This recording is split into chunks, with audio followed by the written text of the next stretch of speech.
Hi, எல்லாருக்கும் வணக்கம். Sundar C அவர்கள் ரீசெண்டா ஒரு இன்டர்வியூல தமிழ் சினிமால பெஸ்ட் டைரக்டர் லிஸ்ட் எடுத்தா அதுல கண்டிப்பா 80 வராதுன்னு ஒரு வருத்தமா சொல்லியிருந்தாரு. அவர் ஏன் அப்படி சொன்னாருன்னு தெரியல. ஒருவேளை அவருக்குள்ள ஒரு தாட் வந்திருக்குமோ, நிறைய பேர் அவர் நிறைய அடல்ட் காமெடி நிறைய எடுக்கிறாரு அவர் படங்கள்ல, அதனால அப்படி நினைச்சிட்டு போறான்னு தெரியல. 1995 இருந்து இன்னைக்கு வரைக்கும் கிட்டத்தட்ட 30 படங்கள் பண்ணிட்டாரு. அவர் பண்ண படங்களை வச்சு அவர் உண்மையிலேயே பெஸ்ட் டைரக்டரா இல்ல ஒர்த் இல்லாத டைரக்டரான்றது நம்மளே ஒரு கெஸ் பண்ணலாம். வாங்க வீடியோக்குள்ள போலாம். அதுக்கு முன்னாடி நம்ம சேனலை சப்ஸ்கிரைப் பண்ணாம தான் மறக்காம பண்ணிடுங்க. சுந்தர் சி இயக்குனர் சிகரம் மணியன் அவர்கிட்ட உதவி இயக்குனரா ஒர்க் பண்ண அவரு 1995ல முறைமாமன் ஒரு படம், அதாவது மலையாள நடிகர் ஜெயராமும் நம்ம காமெடிக்கு கவுண்டமணியும் சேர்ந்து முறைமாமன் ஒரு படம் பண்றாரு. ஃபர்ஸ்ட் படமே கிளாசிக்கா ஒரு கமர்ஷியலா காமெடி பிலிமா ஹிட் ஆகுது. உண்மையிலே அந்த படம் பாருங்க, இன்னைக்கு கூட நல்லா காமெடியா இருக்கும். அதுக்கப்புறம் 1996ல நம்ம நவரச நாயகன் கார்த்திக் வச்சு மேட்டுக்குடி, உள்ளத்தை அளித்தா ரெண்டு மிகப்பெரிய வெற்றி படங்கள். குறிப்பா அந்த ரெண்டு படங்கள்லயும் காமெடிக்கு பஞ்சம் இல்லை. இன்னைக்கு கூட அந்த படத்தை போட்டா ரிப்பீட் மோட்ல பார்க்கலாம்.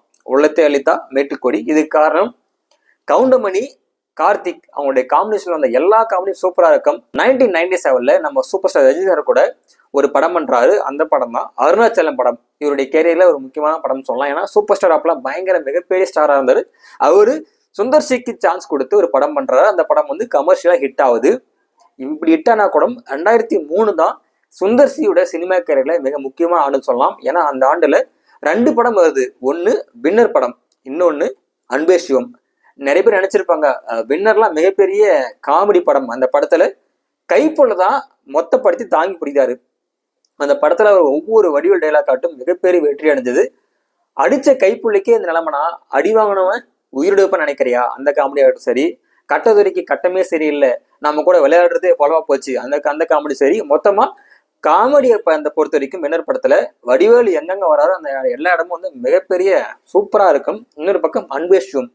இந்த படம் இன்னைக்கு மக்கள் கொண்டாடுறாங்க. ஆனா படம் அந்த சமயத்துல மக்கள் பெருசா அந்த படத்தை ஏத்துக்கல. படம் ஃபிளாப் ஆச்சு. பொதுவா பார்த்தா அன்பே சிவம் இன்னைக்கு நிலைமைக்கு ஒரு மிகப்பெரிய மக்கள் வரவேற்கும் படம் தான். அப்படி பார்த்தா வின்னர், அன்பே சிவம் இந்த ரெண்டு படம் 2003 ரிலீஸ் ஆகுது. சுந்தர் சியுடைய கரியர்ல பெஸ்ட் இயர்னு பார்த்தா என்ன பொறுத்த வரைக்கும் 2003 தான்.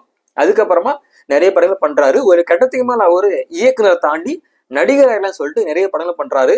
தலைநகரம், சண்டை, வீராப்ன்ற படம் பண்றாரு. ஓரளவுக்கு போது. ஒரு கட்டத்துக்கு மேல அவருக்கு ஹீரோ கை கொடுக்கல, ஹீரோயிசம். அதனால மறுபடியும் ஒரு டைரக்டராகவே ஆகலாம் நினைச்சிட்டு கலகலப்புன்னு ஒரு அழகான கமர்ஷியல் காமெடி படம் பண்றாரு. அந்த படம் 2012 ரிலீஸ் ஆயிட்டு ஒரு மிகப்பெரிய வெற்றி அடையுது. எப்படி உள்ளத்தை அளித்தா, மேட்டுக்குடி இந்த மாதிரியான படங்கள் காமெடி வைஸா ஒரு நல்லா போச்சு, அது மாதிரி கலகலப்பு படம் நல்லா போச்சு. அது காரணம் சந்தானம் காமெடி தான்.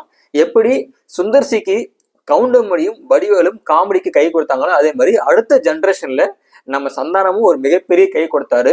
அப்படி ஹிட்டான படம் தான் கலகலப்பு, ஆம்பளை இந்த மாதிரியான படங்கள்லாம் மிகப்பெரிய காம்பினேஷன் ஹிட் ஆச்சு. அப்புறம் இப்போ வந்துக்கிற மதகஜ ராஜா தமிழ் சினிமால பார்ட் 1, 2, 3 அப்படி ஒரு ட்ரெண்ட் ஆச்சு இல்லையா, அதை சுந்தர் சி யூஸ் பண்ணிக்கிறாரு. அவருக்கு தெரிஞ்ச ஸ்டைல்ல, அவருக்கு தெரிஞ்ச கமர்ஷியல் ஸ்டைல்ல ஒரு பேய் படத்தை பிளஸ் காமெடி, பேய் காமெடி இதெல்லாம் சேர்ந்து ஒரு நல்ல படமா காமெடி படமா கொடுத்தாரு. அரண்மனை 1, 2, 3, 4ல ஓரளவுக்கு அந்த தேர்ட் பார்ட்டை தவிர மற்ற எல்லா பார்ட்டும் ஓரளவுக்கு காமெடியா ஒரு டைம் பார்க்கலாம். அந்த மாதிரியான படம் தான் ரீசெண்டா மத கஜ ராஜா.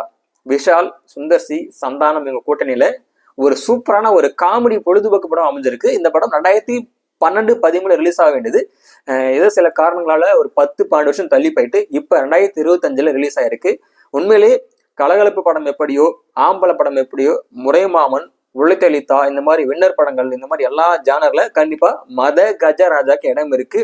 இப்படி ஓவராலா 1995ல இருந்து 2025 வரைக்கும் கிட்டத்தட்ட 30 ஆண்டுகளுடைய சினிமா கரியர் சுந்தர் சி எடுத்துக்கிட்டா ஒவ்வொரு டைரக்டருக்கும் ஒரு டார்க் பேஸ் இருக்கு, ஒரு நெகட்டிவிட்டி இருக்கு. ஏன்னா எல்லா டைரக்டரும் எல்லா விஷயத்திலும் பர்ஃபெக்டா பண்ண முடியாது. ஒரு சில விஷயத்துல நல்லா பண்ணுவாங்க, ஒரு சில விஷயத்துல சொதைப்பிடுவாங்க. அப்படி பார்க்கும்போது சுந்தர் சி மேல இருக்கிற மிகப்பெரிய பிளாக் மார்க் என்னன்னா அவர் நிறைய அடல்ட் காமெடி சீன்ஸ் நிறைய கொடுக்குறான்னு சொல்றாரு. அதை விட்டுட்டு பார்த்தா இன்னொரு பக்கம் பார்த்தா Sundar C best comedy entertainer. ஏன்னா அவர் எல்லா படங்களையும் அடல்ட் சீனை விட்டுட்டா பொதுவாக பார்த்தா நிறைய காமெடி இருக்கும் அதிகமா. வடிவேல் ஆகட்டும், கவுண்டமணி ஆகட்டும், சந்தானம் ஆகட்டும், இந்த 3 காமெடியன்ஸும் சூப்பரா யூஸ் பண்ண ஒரு பெஸ்ட் டைரக்டர்னு பார்த்தா கண்டிப்பா சுந்தர் சி தான். அந்த அளவுக்கு அவருடைய படங்கள் எல்லாமே காமெடியா இருக்கும். ஏன்னா ஒரு தியேட்டருக்கு போற மக்கள்லாம் ஒரு 2.5 மணி நேரம் வேலையை தாண்டி பொழுதுபோக்கு ஆகணும், நமக்கு வந்து ரிலாக்ஸ் ஆகணும்னு சொல்லிட்டு தியேட்டர்ல உட்கார எல்லா ஆடியன்ஸுக்கும் கேரண்டியா ஃபன்னான படங்களை கொடுக்கறதுல சுந்தர் சி கெட்டிக்காரர் தான். அப்படி பார்க்கும்போது தமிழ் சினிமாவுடைய பெஸ்ட் காமெடி என்டர்டைன்மெண்ட் டைரக்டர்னா சுந்தர் சிக்கு கண்டிப்பா நான் ஒரு மிகப்பெரிய இடம் கொடுப்பேன். நீங்க கொடுக்க மதிப்பெண் கீழே மறக்காம கமெண்ட் பண்ணுங்க சுந்தர் சி அவர்களுக்கு. இது மாதிரியான வீடியோக்கள் தொடர்ந்து பார்க்கணும்னா நம்ம சேனலை மறக்காம சப்ஸ்கிரைப் பண்ணுங்க.